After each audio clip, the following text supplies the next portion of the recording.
فرض عبادت کے لیے آسان کرنے کے لیے 4 عبادات دی گئی۔ نمبر 1 نماز صلات، تاکہ تم بھول نہ جاؤ، تازہ کرتے رہا کرو۔ آپ کو معلوم ہے نماز میں ہر رکعت میں سورہ فاتحہ، اور سورہ فاتحہ کی مرکزی آیت کیا ہے؟ 7 آیتیں کل ہے، مرکزی چوتھی آیت کیا ہے؟ ایاک نعبد و ایاک نستعین۔ اے اللہ تیری ہی بندگی کرتے ہیں اور پرستش کرتے ہیں اور کرتے رہیں گے، کیونکہ فعل مضارع جو ہے عربی زبان میں حال اور مستقبل دونوں کو کور کرتا ہے۔ تیری ہی بندگی اور پرستش کرتے ہیں اور کرتے رہیں گے، اور تجھ ہی سے مدد مانگتے ہیں اور مانگتے رہیں گے۔ اس قول و قرار کو تازہ کرنا، تازہ کرنا، تازہ کرنا، 5 مرتبہ دن میں جو ہے اس کو دوبارہ تازہ کر لو، مبادہ بھول جاؤ۔ بڑا پیارا شعر ہے حفیظ جالندری کا کہ سرکشی نے کر دیے دھندلے نقوش بندگی، آؤ سجدے میں گریں لوح جبیں تازہ کریں۔ یہ ہماری پیشانی کے اوپر گرد و غبار آ گیا ہے، اس کے اوپر جو بندگی کا نشان ہونا چاہیے تھا اللہ کی بندگی کا، وہ جو ہے دھندلا ہو گیا، اور سجدے میں گریں، خاک پر رکھیں اپنی اس پیشانی کو اور یہ کو تازہ کر دیں۔ بندگی کا نقش، بندگی کا جو یہاں نقش ہے وہ تازہ ہو۔ سرکشی جو ہے نفس کی سرکشی، سرکشی نے کر دیے دھندلے نقوش بندگی، آؤ سجدے میں گریں لوح جبیں تازہ۔ تو تازہ رکھنے کے لیے کہ یہ عہد آپ بھول نہ جائیں نماز، اور پھر آپ کے ساتھ ایک نفس حیوانی لگا ہوا، حیوانی تقاضے۔ حیوانی تقاضوں میں موسٹ امپورٹنٹ کیا ہے؟ آپ انگریزی میں کہیں گے preservation of the self and preservation of the species. اپنی ذات کو برقرار رکھنے کے لیے خوراک چاہیے، خوراک کے بغیر تو مر جائے گا، اور اپنی نسل کو برقرار رکھنے کے لیے جنسی جذبہ ہے، شہوت ہے، شادی ہے، بیاہ ہے۔ یہ 2 ہیں موسٹ پورٹنٹ محرکات جو ہیں، motives, most important motives, animal instincts, preservation of the self and preservation of the species. لیکن یہ دونوں جذبے اتنے طاقتور ہیں کہ یہ جب اندر سے ابھرتے ہیں تو یہ اندھے بہرے ہوتے ہیں، انہیں اس سے غرض نہیں ہے۔ بھوک لگی ہے، پیٹ میں ڈالو کچھ، اس سے پیٹ کو کوئی بحث نہیں کہ حلال ہے یا حرام۔ آپ کا شہوت کا جذبہ بھڑک اٹھا، وہ تو اپنی تسکین چاہتا ہے، اس سے کوئی غرض نہیں ہے، جائز راستے سے ہو یا ناجائز سے۔ تو یہ جو خود سر گھوڑا ہے، یوں سمجھیے کہ ہمارا یہ جو حیوانی وجود ہے یہ گھوڑے کے مانند ہے، اور ہمارا روحانی وجود جو ہے، جو حقیقی وجود ہے، وہ اس پر سوار ہے۔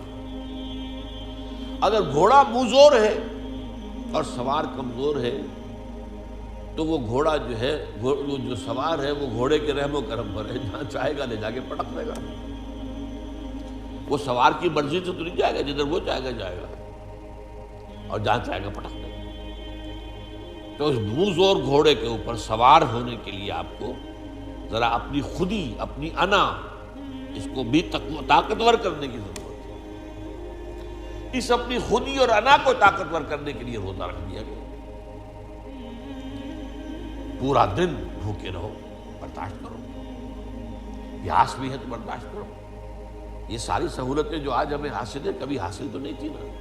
کہاں تھے اے سی، کہاں تھے، اور کہاں دیہات میں کہاں ہے، اور یہ ساری چیزیں لکھی ہے کہ روزے تو گرمی کے موسم میں جون جولائی مئی کے مہینے میں بھی روزے آتے ہی ہیں۔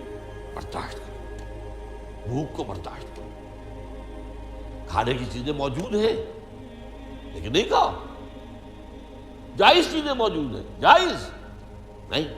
اس وقت حرام ہے، اس وقت وہ جائز بھی حرام ہے۔ طلوع فجر کے بعد سے لے کر غروب شمس تک جائز چیزیں کھانا بھی حرام ہے۔ شہوت کی انگڑائیاں کتنی بھی ہوں، لیکن چاہیے کہ بیوی موجود ہے، منکوحہ بیوی موجود نہیں، حرام، اللہ نے روکا ہوا۔ تو یہ ایک مشق ہے اپنے اس منہ زور گھوڑے کو لگام دینے کی، اسی کا نام تقویٰ ہے، بچ کر چلنا، سیلف کنٹرول، اپنے حیوانی وجود کے اوپر کنٹرول رکھنا۔ یہ نہیں کہ جو یہ حیوانی وجود کہے وہ کرنے لگو، پھر تو تم گھوڑے کے تابع ہو گئے۔ پھر وہی کہوں گا، گھوڑا پھر آپ کو جس کھائی میں چاہے گا گرائے گا۔ تیسرے یہ کہ انسان میں مال کی محبت جو ہے، وَإِنَّهُ لِحُبِّ الْخَيْرِ لَشَدِيدٌ، محبت۔ دنیا میں زندگی بسر کرنے کے لیے ساز و سامان تو چاہیے نا، ساز و سامان پیسے سے آتا ہے، لہذا یہ بھی گویا کہ ہمارے اینیمل انسٹنکٹس میں سے ہے کہ کچھ مال و دولت، لیکن اس پہ بھی انسان اندھا ہو جاتا ہے، جمع کر رہا، مال اس کی محبت ہے، پھر اندھا ہو جاتا ہے۔ مال کی محبت میں یہ بھی نہیں دیکھتا کہ کیا حلال ہے کیا حرام، مال آنا چاہیے چاہے حرام سے آئے۔ اس کو روکنے کے لیے زکوٰۃ دو، خرچ کرو، دینے کی عادت ڈالو، دو، اللہ کی راہ میں دو، اتنا تو کم سے کم دینا ہی ہے، ہر حال دینا ہے، اس سے بھی زیادہ اور دو۔ عام لوگ سمجھتے ہیں صرف زکوٰۃ پر اکتفا نہیں، ان فی المال لحقا سوی الزکاۃ، حضور نے فرمایا تمہارے مالوں میں زکوٰۃ کے علاوہ بھی حق ہے، اس کو ہم کہتے ہیں صدقات نافلہ، مزید اور خفیہ دو، اور اس طور سے دو کہ داہنا ہاتھ جو کچھ دے رہا ہو تمہارے اپنے بائیں ہاتھ کو اس کی خبر نہ ہو، اس کا ڈھنڈورا مت پیٹو۔ زکوٰۃ جو ہے وہ تو اعلان دی جائے گی، اسلامی حکومت میں ریاست خود دے گی، یا فرض کیجئے اموال باطنہ ہیں آپ خود دیں گے تب بھی اعلان دیں گے، لیکن جو صدقات نافلہ ہیں چھپا کر، یہ ہے حکمتیں اس عبادت کو آسان کرنے کی، اور یہ ساری حکمتیں جمع کر دی گئی ہیں حج کے اندر۔ حج میں ذکر بھی ہے اللہ کا، تلبیہ بھی ہے، شاعر اللہ کو دیکھنا ہے۔ حج میں آپ کو معلوم بیت اللہ کو صرف دیکھنا بھی ثواب ہے، طواف کر رہے ہیں۔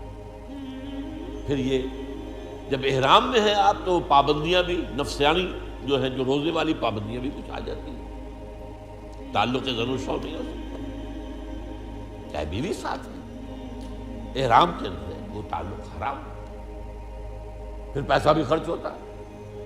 تو تینوں حکمتیں وہ جامع ترین جو ہے سمجھیے کہ عبادت ہے،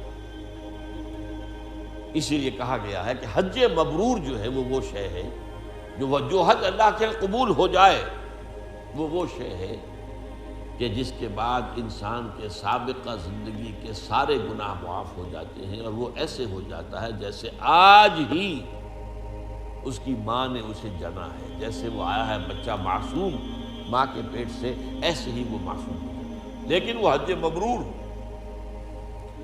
حلال کی کمائی سے حج کیا گیا، حرام سے نہیں، اور وہاں حج میں وہ ساری پابندیاں جو ہے بڑی عمدگی کے ساتھ اعلیٰ اسلوب کے ساتھ نباہی گئی، ولا رفث ولا فسوق ولا جدال فی الحج۔ اب یہ ہے اصل میں جو دو لفظوں کا فرق میں نے واضح کرنے کے لیے اتنی لمبی بات کی ہے، عبادت اور عبادات۔ لفظی طور پر تو عبادت کی جمع عبادات، نماز بھی عبادت، روزہ بھی عبادت، حج بھی عبادت، زکوٰۃ بھی عبادت، یہ سب عبادات۔ اصل عبادت کیا ہے؟ ہمہ تنگ، ہمہ وقت، ہمہ جہد اللہ کی اطاعت، اس کی انتہائی محبت کے جذبے سے سرشار۔ تو عمارت یہ ہے، بنی الاسلام علی خمس، اس عمارت کی بنیاد ان 5 چیزوں پر ہے۔ یہ 5 چیزیں جو ہیں یہ در حقیقت کوئی عمارت نہیں ہے، جو میں نے شروع میں بات آپ سے عرض کی تھی کہ اس حدیث کے اندر جو کانٹے کا لفظ ہے، جو اہم ترین لفظ بنیا، عمارت جو ہے وہ بنیاد کے اوپر اٹھائی گئی، عمارت اور ہے بنیاد اور ہے۔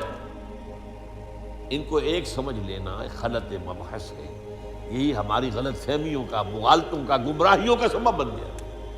ہم نے سمجھ لیا بس دین نام ان چیزوں کا، دین تو نام ہے بھائی اللہ کی پوری ہمہ تن ہمہ وقت ہمہ ذہن زندگی غلامی اس کی محبت سے سرشار ہو کر. ہاں غلطی ہو جائے توبہ کر لو، اللہ معاف کرے گا.